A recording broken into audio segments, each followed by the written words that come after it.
안녕하세요. 오늘도 사연살롱을 찾아주셔서 감사합니다. 30대 여자입니다. 뿌린 대로 걷는다는 말이 있죠. 저는 이번에 이 말을 절실히 느꼈던 사람 중에 한 명이에요. 그래서 이곳에 제 이야기를 들려드리고 싶어 사연을 써봅니다. 저는 어릴 때부터 몸이 약했어요. 선천적으로 심장이 약하게 태어난 아이여서 죽을 고비도 여럿 넘기고 저희 부모님은 저 하나를 지키기 위해 할 수 있는 노력을 하느라 거의 일상생활을 하지 못할 정도였다고 들었어요. 그러다 제가 9살, 이젠 정말 끝인가 했을 때 기적처럼 심장 공여자가 나타났고 심장 이식을 받아 지금까지 살 수 있었어요. 법적으로 공여자의 정보를 알 수는 없었지만 당시 제 또래 아이라는 것은 짐작할 수 있었고 저와 우리 가족은 모두 제 안에서 뛰고 있는 심장의 주인인 아이 몫까지 열심히 살자고 다짐하며 매사 최선을 다해 살았어요. 그래서 저는 공부를 열심히 했고 아빠는 다니던 회사에서 나와 사업을 열심히 하셨죠.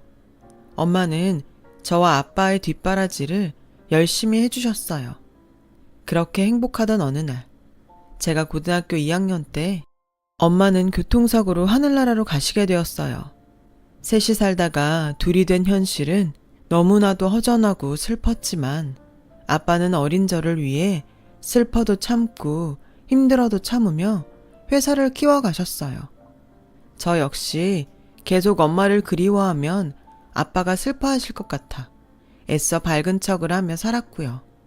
아빠는 원래 그렇게 표현을 많이 한다거나 다정한 성격은 아니었는데 아빠 혼자 엄마의 자리까지 채우려 노력하다 보니 성격도 다정다감하게 바뀌시더라고요.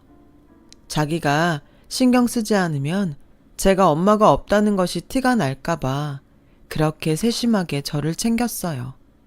서로 상처와 노력을 알고 있는 저와 아빠는 다른 부녀지간보다도 더 애틋했고 서로가 서로를 측은해하며 좋은 얘기는 과장되게 많이, 나쁜 얘기는 꼭 하지 않아도 되는 건 알아서 하지 않을 정도로 서로를 배려했었죠. 그렇게 저는 25살에 처음으로 직장인이 되었습니다. 어른이 된 저에게 아빠는 술 한 잔을 사주시면서 이렇게 말씀하셨어요. 우리 딸이 사회인이라니 이제는 정말 다 큰 것 같네. 아빠, 20살 지난 지가 언젠데 나는 진작에 다 컸어. 아빠 눈엔 그냥 다 애지. 어떻게든 아빠한테 용돈 받으려고 애교 부리던 애. 근데 이젠 월급 받으니까 아빠한테 애교도 안 부리면 서운해서 어쩌냐? 무슨 그런 걱정을 해. 난 앞으로도 계속 아빠한테 애교 부려서 용돈 탈 거니까. 그런 걱정은 넣어두세요. 신입사원 월급이 얼마나 짠데. 이래서 딸 자식은 다 도둑이라고 하나 보다. 너 그러다 금방 시집 간다고 남자 데리고 오는 거 아니지? 아빠는 너 시집 안 가면 좋겠다.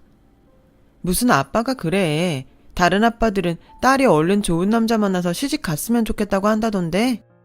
누가 그래? 이렇게 공들여서 키워놨는데 어떻게 딴 놈한테 줘? 난 싫어. 그런데요. 제가 직장 생활한 지 5년이 지나도록 남자친구 있다는 소리를 하지 않자 아빠는 언제 그랬냐는 듯 이렇게 말을 바꾸셨어요. 세상 남자 새끼들이 죄다 눈에 띄었지. 어떻게 내 딸을 못 알아봐. 언제는 시집가지 말라며. 그거야 그때는. 아무튼 너 정말 없어? 아빠가 한번 알아봐. 싫어. 아빠가 골라주는 남자랑 결혼하라고? 그게 싫으면 빨리 좀 데려와 보던가.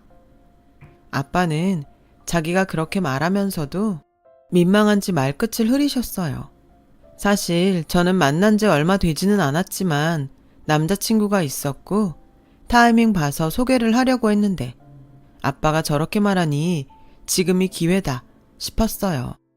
그래서 아빠의 말이 있고 며칠 후 슬쩍 만나는 사람이 있다고 이야기를 하니 그럼 얼른 자기한테 소개를 해야지 뭘 뜸을 들이냐며 재촉을 하시더군요. 그렇게 남자친구는 저희 아빠를 만나게 되었어요. 솔직히 조건이라는 것으로 판단했을 때 그리 좋은 조건의 사람은 아니었어요. 평범한 직장인에 저보다 연봉도 적었거든요. 하지만 저와 성격도 잘 맞고 무엇보다 저희 아빠처럼 다정다감하고 언제나 저를 우선시하는 그 마음이 너무 좋았는데 남자친구는 자신이 내세울 조건이 하나도 없다면서 아빠를 만나러 가는 내내 긴장을 엄청 했어요. 걱정하지 마. 우리 아빠는 사람을 보지 조건을 보지 않아. 이건 내가 장담해. 그래도 그게 쉬운 일은 아니잖아. 아버지도 말씀은 그렇게 하셔도 좋은 조건의 남자를 만났으면 하시겠지. 그렇게 남자친구는 걱정을 한가득하고 아빠와 첫 대면을 했고 아빠는 남자친구와 인사를 나누었어요. 기본적인 것들을 물으시며 저에게 어떻게 대하는지 눈여겨보시더라고요. 그리고 물수건부터 물잔까지 저를 살뜰히 챙기는 모습을 보시더니 혼자 흐뭇하게 웃으시더라고요. 합격이었어요. 나는 다른 건 됐고 우리 딸 내가 사랑했듯 자네가 많이 사랑해주면 나는 무조건 좋네. 사랑이 밥 먹여주냐고 하지만 사랑이 없으면 아무리 돈이 많고 능력이 훌륭해도 다 의미가 없어. 난 물질적으로 풍족하기보다 마음이 풍족한 사람이 내 사위가 됐으면 좋겠네. 우리 딸이 이렇게 좋아하고 자네가 또 우리 딸을 살뜰히 챙기니 나는 자네가 무조건 좋아. 저희 아빠는 제가 장담했듯 남자친구의 성격과 됨됨이를 높게 평가하셨죠. 저희는 그렇게 1년을 더 만나다 드디어 결혼을 하기 위해 남자친구의 집에 인사를 가게 되었어요. 남자친구의 집은 시골에서 작은 하우스 농사를 짓고 계셨어요. 그 규모가 그리 크지 않아 형편이 그리 좋지 않다는 건 미리 알고 있었는데 남자친구가 저와 결혼을 하려 한다고 말씀드리자 예비 시부모님의 얼굴빛이 그리 좋지 않으셨어요. 니들이 알아서 할 수 있으면 모를까? 우리는 신혼집 하나 장만해줄 돈이 없다. 올해도 하우스가 잘 되지 않아서 손해를 보게 생겼거든. 예비 시어머니는 결혼이란 말에 구구절절 사정을 이야기하셨고 저희는 저희끼리 작게 시작하면 되니 걱정하지 말라고 말씀드리니 금세 예비 시부모님 두 분의 얼굴이 활짝 피셨어요. 저 역시 아빠처럼 시댁이 꼭 잘 살아서 누구처럼 아파트 한 채는 사줘야 한다는 생각은 애당초 없었고 그저 인품만 좋으시면 된다고 생각했기에 그때는 시댁이 잘 살지 못한다는 것이 크게 걸림돌이 되지 않았어요. 그리고 드디어 본격적으로 결혼 준비에 들어간 저희들은 거의 매일 신혼집으로 사용할 월세집과 전셋집을 알아보게 되었어요. 월세는 보증금에 비해 높은 월세가 부담이고 전셋집은 집이 거의 나오지 않거나 보증금이 너무 세서 엄두가 나지 않아 슬슬 걱정이 되고 있던 찰나 우리가 집 때문에 속을 끓이고 있다는 것을 알고 계셨던 아빠가 신혼집을 해주셨어요. 아빠, 이렇게까지 도움받으려고 한 건 아니었는데. 알아. 그래서 해주는 거야.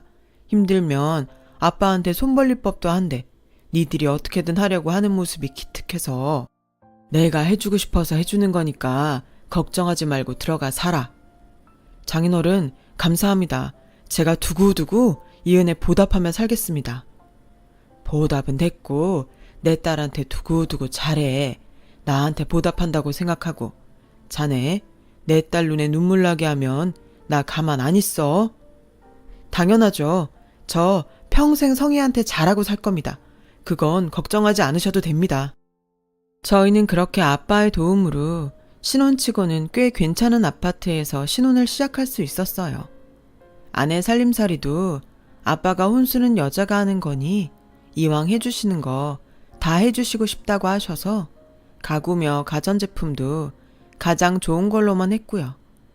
시작이 이렇다 보니 이젠 남편이 된 남자친구는 자기는 한 번도 이렇게 살아본 적이 없었는데 저와 결혼하고 너무 분에 넘치는 생활을 한다며 고마워했어요. 아빠의 바람대로 남편은 고마운 만큼 저를 끔찍하게 사랑해 주어서 너무 행복했어요. 그리고 언제까지 이 행복이 계속될 거라고 믿어 의심치 않았는데, 그렇게 1년 후 저희 아빠가 가난 말기라는 소식을 듣게 되었어요. 저는 믿을 수 없는 사실에 매일 절망하고 눈물을 흘리며 아빠가 아프다는 사실을 믿지 않으려고 했어요. 하지만 제가 그러면 그럴수록 아빠는 더 저를 걱정하셨고, 남편 또한 제가 계속 현실을 직시하지 않으면 이 아까운 시간도 모두 다 허망하게 흘러간다며 최대한 아빠와 함께 있자고 했어요. 아빠, 간이식 같은 것도 있잖아. 내가 할게. 아빠만 살 수 있다면 난 심장이라도 떼줄 수 있어. 땡! 그런 무서운 소리 하는 거 아니야? 그 심장이 어떤 심장인데? 아빠는 우리 귀한 딸 몸에 손 하나 안 댈 거야. 그럼 저라도 드리겠습니다, 장인어른. 내 딸이 귀하면 자네도 귀하지. 나는 이제 미련이 없네. 솔직히 해볼 수 있는 건 다 했어. 근데 아니라고 하니 이젠 받아들일 수밖에. 이제 성희한테는 자네가 있으니 난 하늘의 집사람 옆으로 가고 싶네. 아빠, 그런 말 하지 마. 내가 아빠 없이 어떻게 살아. 성희야, 우리 이런 우울한 얘기는 그만하자.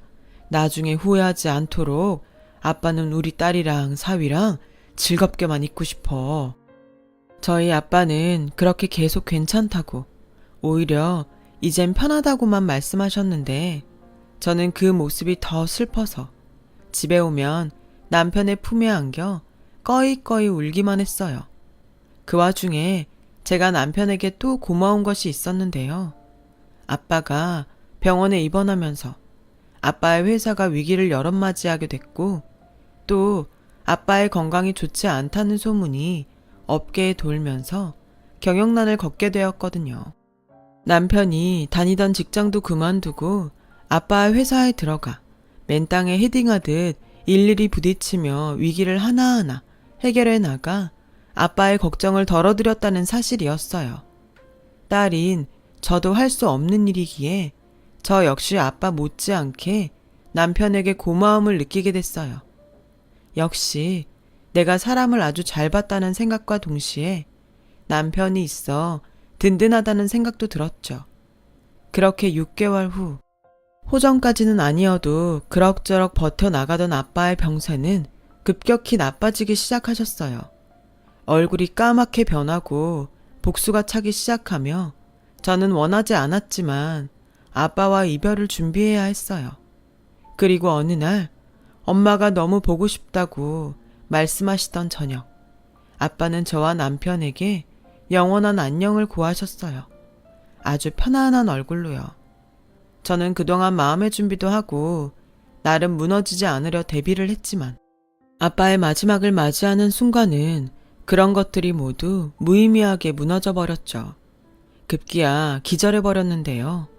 그렇게 깨어나면 또다시 울고 다시 기절하며 아빠의 장례식을 겨우 치러야 했어요. 그 후로 며칠 후 아빠의 변호사라는 사람에게 연락이 왔고 아빠의 유언장에 아빠의 회사를 저희 남편에게 물려주고 아빠의 재산은 저에게 물려준다는 내용이 있다는 사실을 알게 되었어요. 아무래도 당신이 병원에 있는 동안 남편이 회사 운영에 애를 쓴 것이 회사를 물려주자고 생각하시게 된 경위 같았어요. 어차피 저에게는 물려줘봤자 제가 직접 참여하며 경영할 순 없으니 남편에게 힘을 실어주자고 생각하신 것 같다고 변호사님은 유언장 작성 시 들었던 설명을 저희 부부에게 해주셨어요. 하지만 그때 당시는 회사고 재산이고 귀에 들리지 않았고 그저 이젠 더 이상 아빠가 이 세상에 없다는 것만 떠올라 눈물만 나왔어요. 그러면서 아빠가 그렇게 생각하셨으면 저는 무조건 따르겠다고 생각했습니다. 그렇게 제 남편은 저희 아빠의 회사에 대표가 되었어요. 그런데 아이러니하게도 남편은 회사 대표가 되어 매일 하루가 멀다 하고 바쁘게 지내게 되었어요. 남편까지 제 옆에 있기가 어려우니 급기야 우울증까지 걸려서 정상적인 생활이 불가능하게 되어버렸고요. 그래서 한 번은 제가 너무 힘드니 남편에게 회사에 가지 말고 제 곁에 있어달라고 부탁을 하자 남편은 몹시 짜증난다는 얼굴로 저에게 날선 소리를 했어요. 내가 요즘 얼마나 바쁜지 알아? 나에게 하루는 누군가한테 한 달 같은 시간이야. 근데 이렇게 고생하는 나한테 자기 곁에 있으라고? 내가 당신 이해해서 아무 말 안 했는데 당신 이 정도면 오바야. 제발 정신 좀 차려. 다른 집 와이프는 남편이 대표면 내조하느라 정신없다는데 당신은 지금 내 앞길을 막을 셈이야? 그렇게 자기 말만 하고 남편이 현관문을 나서는데 그 순간 그 자체가 너무 충격이었는지 정신이 번쩍 들었어요.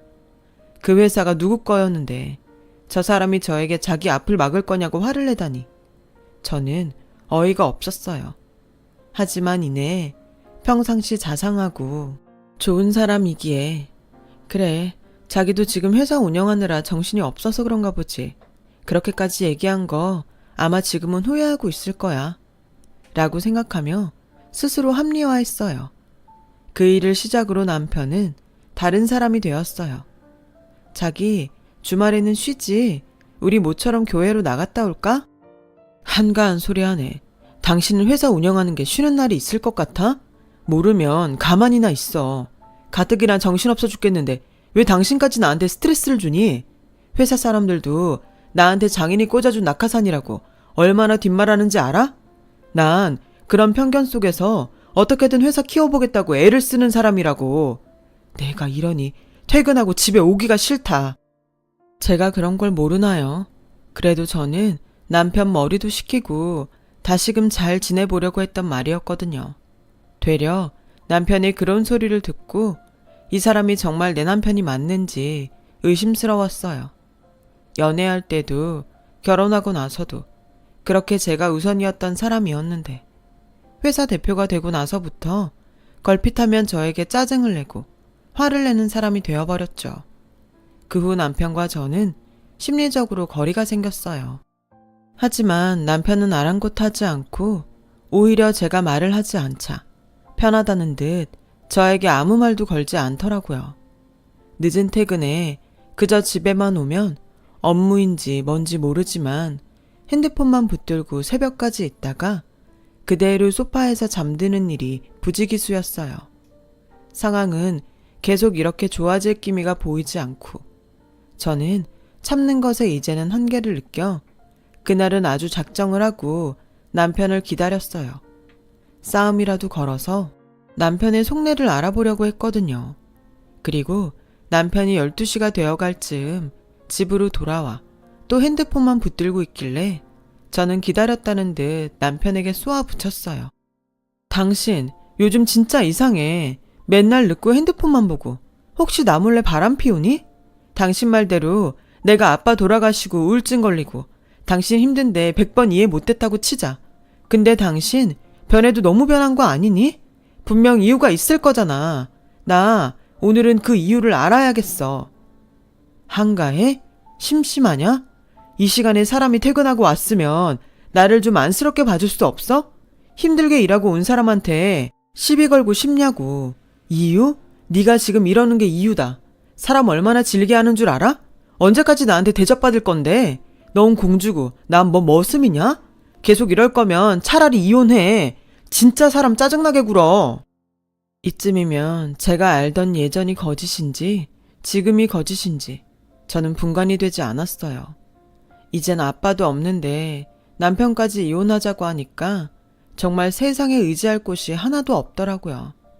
저 혼자 떨어져 나온 기분에 망연자실하고 있는데 남편은 분이 풀리지 않았다는 듯 곧 넘지 말아야 할 선을 넘겨버렸어요. 아, 이유라고 하니까 너한테 이 말은 꼭 해야 할 것 같다. 자기는 나한테 사정고지 다 했으니 괜찮다고 생각하는 모양인데 당신 애 못 갖는 거 나한테 그리고 우리 집에 안 미안하냐? 나도 남잔데 당연히 내 자식 갖고 싶지. 너만 속 편하면 다야? 뭐라고? 내가 결혼 전에 당신한테 이미 말했잖아. 나도 애 갖고 싶어. 그래서 결혼하기 전에 산부인과도 계속 다녔다고. 근데 안 되는 걸 나라고 어떡해? 그래서 내가 미리 말했잖아. 당신이 괜찮다고 해서 결혼한 거고 그때는 다 괜찮다고 나만 있으면 된다고 하더니 이젠 자기 자식이 갖고 싶어? 그래, 갖고 싶어. 나도 나이를 먹으니까 점점 내 애가 갖고 싶어. 솔직히 장인어른도 당신 애 못 낳으니까 집이면 혼수 다 해주신 거잖아, 미안해서. 근데 이게 물질적으로 해결이 돼? 난 당신의 그런 뻔뻔함에 질려서 이혼하고 싶은 거야. 이제 궁금증이 좀 풀려? 그리고 우리 부모님도 애 못 낳는 너랑 빨리 헤어졌으면 좋겠대. 너만 보면 조상님 볼 면목 없고 너 얼굴도 보기 싫대. 남편을 일방적으로 그렇게 쏟아내고 다시 집을 나갔어요. 저는 남편이 나간 현관문만 멍하니 쳐다보며 이젠 더 이상 남편과 잘 지낼 순 없겠다는 생각이 큰 파도처럼 저를 덮쳐오는 것 같았죠. 그리고 얼마 시간이 지나지 않아 저는 한 가지 충격적인 사실을 알게 되었어요. 평소 애 때문에 저에 대한 감정이 좋지 않아 그날 남편은 우발적으로 이혼 이야기를 꺼냈다고 생각했는데 남편은 그 일이 있기 훨씬 전부터 저와의 이혼을 생각하고 준비하고 있었더군요. 제가 남편과 이혼을 하려 아빠의 변호사님을 찾아갔을 때 변호사님은 저에게 합의 이혼을 하는 게 아니었냐며 되려 놀란 얼굴로 저에게 반문하셨어요. 황당하고 어이가 없어서 그 인간이 그렇게 말했냐고 저도 모르게 화를 냈죠. 그 길로 연락을 받고 온 남편과 저는 변호사 사무실에서 한바탕 싸움을 벌여야 했어요. 합의 이혼? 내가 언제 합의했는데? 어제 내가 왜 이혼하고 싶은지 말 다 했잖아. 당신도 할 말 없어서 아무 소리 안 한 거 아니야? 그럼 합의된 거잖아. 무슨 문제 있어? 나 그 집이랑 위자료 당신이 달라는 대로 다 줄 테니까 제발 이혼하자. 그래? 원하는 만큼 다 준다고? 그럼 우리 아빠 회사 다시 내놔. 참, 말은 바로 하자. 이제 내 회사야. 당신 아버지가 하던 거래처들 이제 하나도 남지 않았고 이젠 완전히 내 사람들로 굴러가는 내 회사라고. 근데 이걸 당신한테 주면 그냥 망하자는 거지? 오죽하면 당신 아버지가 나한테 물려줬겠어.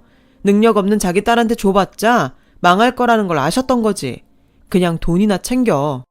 우리 제발 좋게 좋게 끝내자. 솔직히 이거 소송으로 가면 내가 당신한테 받을 게 더 많아. 그동안 당신이 나한테 어떤 대접을 받고 살았냐? 당신은 유책 배우자야. 그동안 저한테 자발적으로 잘해줘 놓고 마치 제가 자기를 일방적으로 부려먹었다는 듯 남편은 궤변을 늘어놓았고 악에 바친 저는 이기든 지든 이 싸움을 끝까지 하고 싶었는데 변호사님은 지금으로는 제가 불리한 것 같다며 원하는 만큼 돈을 챙겨 그냥 이혼하고 훗날을 생각하자고 저를 설득하셨어요. 저는 하루아침에 이혼하게 된 현실 앞에 모든 것이 받아들이기 힘들고 하지 말아야 할 생각까지 하던 어느 날 우연히 동네의 한 애견센터에서 파양되었다는 사연을 가진 강아지를 보게 되었어요. 새끼 때는 그렇게 예쁘다고 데려가 놓고 이젠 덩치도 커지고 불편해지니까 이사 간다고 여기 앞에 버리고 간 거 있죠? 사람이 진짜 못됐어요. 에휴, 얘가 뭘 잘못했다고. 불쌍해라. 이젠 컸다고 분양도 안 될 텐데 걱정이네요. 무료 분양한다고 하면 별 이상한 사람들이 꼬일 것 같은데 얘를 어쩌면 좋나. 저는 그때 뭐에 홀린 듯 그 강아지를 분양해왔어요. 사장님 말대로 무료 분양이면 이 아이 신세가 초라한 것 같아서 100만 원을 주고 데리고 왔죠. 어쩌면 전 그때 파양된 강아지와 제가 똑같은 처지인 것만 같았는지도 몰라요. 그래서 처음 길러보는 강아지였는데 뭐든 제일 좋은 걸로 해주고 싶었고 강아지는 행복이라는 이름으로 저의 반려견이 되었어요. 행복이는 버림받았던 자신을 제가 데리고 와서 사랑을 줬다는 것을 알기라도 하듯 항상 제 옆에 살을 붙이고 체온을 나눠줬고 그 덕분에 마음의 치유가 많이 되었습니다. 인생 뭐 있나?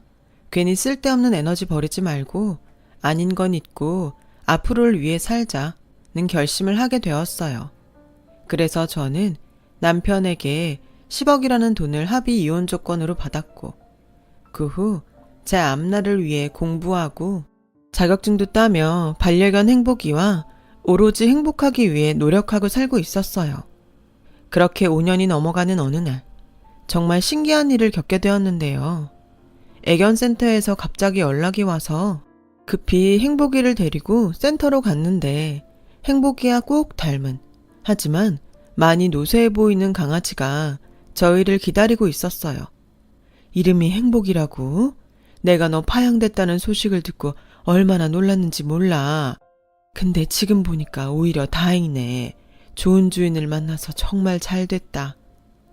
행복이의 할머니견이라는 강아지를 데리고 온 그 할머니는 저를 보며 고맙다고 제 손까지 잡아주더라고요.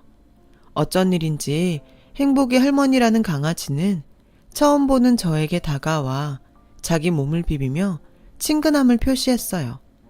너도 고맙지? 얘가 지 손녀를 아가씨가 잘 키워줘서 고마운가 봐요. 저런 행동 우리 손녀하고 오랜만에 보네요. 손녀분이 어디 다른 데 가셨어요? 네, 9살 때 하늘나라로 갔죠. 이 강아지가 지금은 늙고 힘이 없지만 그때 우리 소녀가 이 애를 아주 예뻐했어요. 나한테는 얘가 우리 손녀인데 얘도 늙고 저도 늙고 시간이 많이 흘렀네요. 아, 손녀분은 아주 좋은 곳으로 갔을 거예요. 저도 부모님이 모두 손녀분이랑 같은 곳에 갔거든요.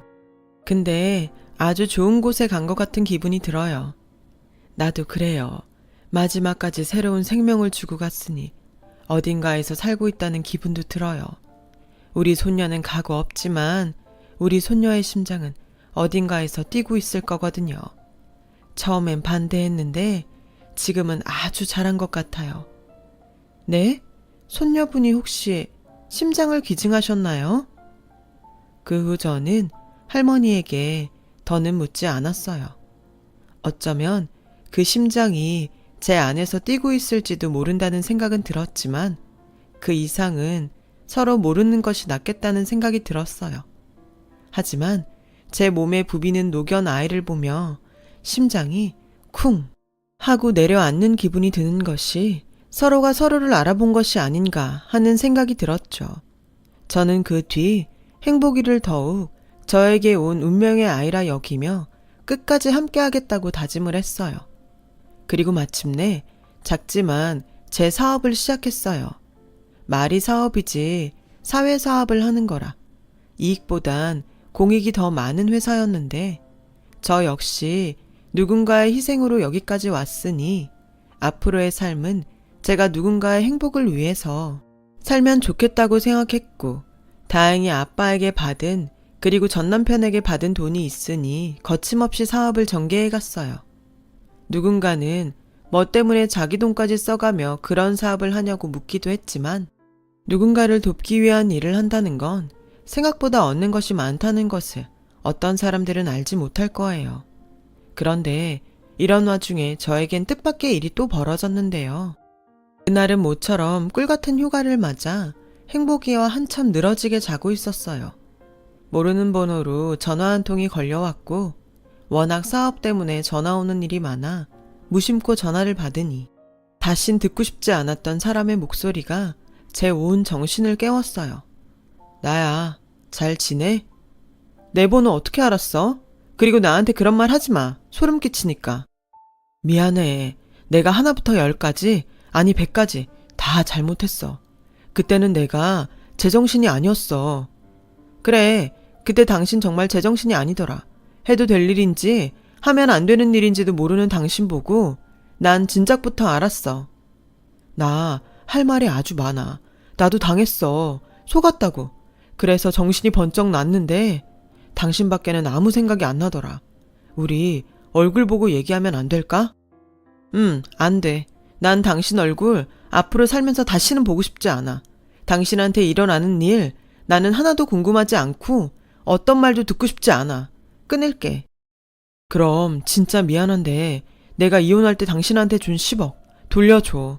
지금 사업이 많이 어려워. 당신 아버지가 일군 회사잖아. 이대로 망하면 당신도 마음 아프지 않아? 당신이 그 10억을 주면 당장 급한 불은 끌 수 있어. 그러니까 그 돈 당장 돌려줘. 돌려달라고? 정말 어이없다. 당신 말대로 그 회사는 우리 아빠 회사야. 망하게 두진 않을 테니까 기다려. 저는 전화를 끊고 그 길로 변호사님을 다시 찾아갔어요. 아빠의 회사가 망하게 둘 순 없으니까요.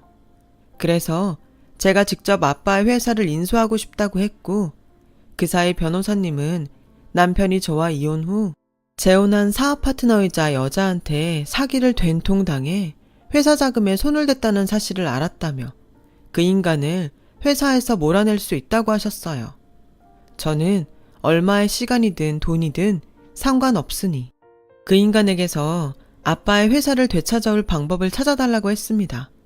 드디어 저는 다신 보기 싫지만 그 인간을 대표직에서 몰아내려 일부러 회사의 부도위기까지 기다렸다가 그 인간을 횡령 비롯한 비리로 대표직을 해임시키고 아빠의 옛 동료들을 다시 모셔 이대로 물러날 수 없다고 악을 쓰는 그 인간 앞에 모습을 나타냈어요.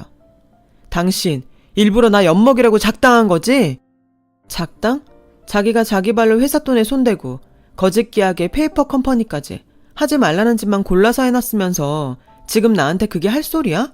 당신이 전에 나한테 말했지? 우리 아빠 회사 이대로 망하게 할 거냐고. 아니, 그럴 수 없어서 이렇게 나선 거야. 당신이 사업을 해? 지나가는 개가 웃겠다. 그러지 말고 우리 현실적으로 생각하자. 당신은 돈이 있고 난 경험이 있잖아. 우리 다시 재결합하자. 나 반성 많이 했어. 아니, 넌 정신을 덜 차렸어. 그런 소리 네 새 와이프한테 가서 해. 모르긴 몰라도 너보다 내가 사업은 한 수 위일걸? 돈을 번다는 의미가 뭔지도 모르고 사업을 한다는 의미가 뭔지도 모르는 너 딴 새끼한테 더 이상 그 자리를 주진 않을 거야. 당장 꺼져. 밖에 경찰들이 너 마중 왔더라. 잘 가. 야, 김성희, 너 내가 준 10억 당장 내놔. 가져갈 수 있으면 가져가봐. 우리 아빠가 너 같은 놈한테 준 회사를 내가 가지고 올 수 없었듯 너도 네가 준 돈 나한테서 가져갈 수 없어. 사람도 돈도 지 것도 제대로 못 지키는 게. 저기요, 외부인 좀 밖으로 내보내 주시겠어요? 제가 임원분들에게 드릴 말씀이 있거든요. 그 길로 그 인간은 당신이 직원이라고 뽑아놓은 자들에게 끌려서 회사 밖 경찰에게 인계됐어요.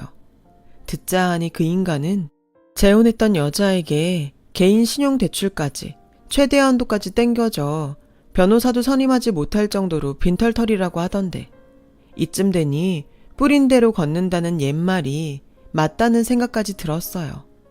저는 그 후 회사를 아빠가 가장 믿고 신임한 전 이사이자 아빠의 친구분에게 회사 운영을 부탁드렸어요. 대신 회사 내 중요 회의나 긴밀히 따져봐야 하는 자리엔 꼭 참석하면서 아빠의 뒤를 이어가기로 했어요. 그리고 지금까지 아주 잘 성장하고 있고요. 그래서 요즘은 제가 하던 사회사업도 있고 아빠의 회사 일도 있어서 전에 없이 너무 바쁜 나날을 보내고 있어요. 그 때문에 행복이가 저만 보면 떨어지지 않으려고 해서 내심 미안한 마음이 들었고 요즘은 정말 중요한 자리가 아니면 행복이를 데리고 출근하기도 해요. 힘들었던 제 곁을 따뜻하게 지켜준 녀석을 슬프게 하고 싶지 않았거든요. 저보다 행복이가 가는 곳마다 인기가 많아져서 제가 행복이를 데리고 다니는 건지 행복이가 저를 데리고 다니는 건지 헷갈릴 정도였어요. 행복이와 산책을 하던 어느 날 행복이로 인해 인연이 된 멋진 남자와 결혼해서 얼마 전엔 예쁜 딸도 낳았답니다. 그거 아세요? 동물도 사람처럼 웃는 얼굴이 있다는 걸. 행복이의 웃는 얼굴을 보며 저도 덩달아 행복한 날을 살아가고 있답니다. 언젠가 하늘의 아빠와 엄마가 제가 궁금해 꿈속에 나타난다면 정말 자신있게 말할 수 있을 것 같아요. 저는 너무 행복하다고요. 용기도 막 나는 게 앞으로 어떤 일이 있어도 저는 모두 이겨낼 수 있을 것 같아요. 저희 가족 그리고 반려견 행복이와 함께요. 지금까지 저의 이야기를 들어주셔서 고맙습니다. 앞으로 용기 잃지 않고 좋은 일 많이 하며 더 많이 행복해질게요. 여러분도 좋은 일을 나눌 수 있는 행복한 삶이 되시길 기도하겠습니다. 여러분, 사연 댓글에 응원과 현명한 조언 부탁드려요. 좋아요와 구독은 저에게 큰 힘이 됩니다. 오늘도 좋은 일 가득하세요.